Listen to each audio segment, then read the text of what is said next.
these small nets.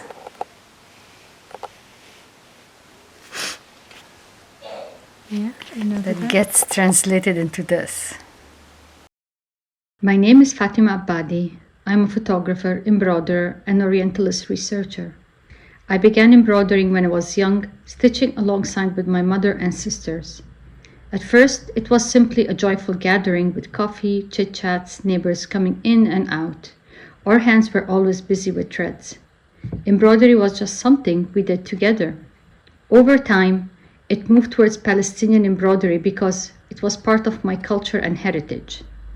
Later on in life, as a photographer, I mainly focused on embroidery within my projects. I searched for women wearing embroidered dresses. Their beauty simply caught my attention. At that time, I saw the dresses as a static object for my photographs, something I needed to capture. And I would spend hours chasing these images, creating a visual archive of embroidered dresses. Photography had always been a way for me to express my identity and femininity as a Palestinian, Jordanian, Italian woman living in the West. It was my silent resistance.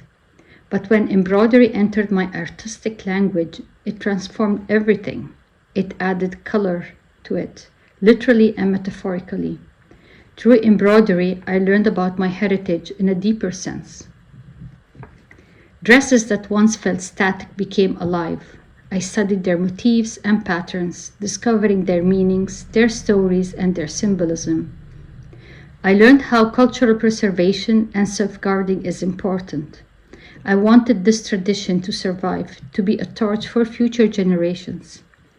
And so I began teaching embroidery. I started collecting dresses that I found them along my way. I couldn't neglect them. And I always asked myself, what if they got damaged or lost? I felt responsible for rescuing them, hiding them, and protecting them. As the years passed, I watched new generations grow. My quiet inner revolution grew louder.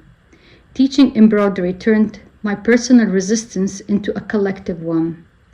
That small needle and thread truly moved mountains. Through embroidery, we empower one another. Our circle becomes a sisterhood. I was no longer speaking only about my own identity. I am now touching on a shared identity. We are not inventing anything new. We are simply continuing what our ancestors began.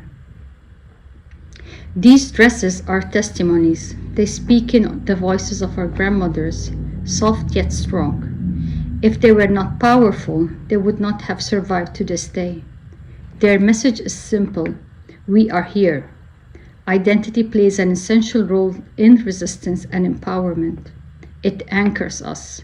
Silent resistance lives in the needle and thread. However, when you wear the embroidery, it becomes loud. Revolution and resistance are woven into who I am and how I was raised. Every one of us has a role to play. We can't stay silent while the world around us is falling apart. If we want to transform society, we have to take action and do it using the skills we hold.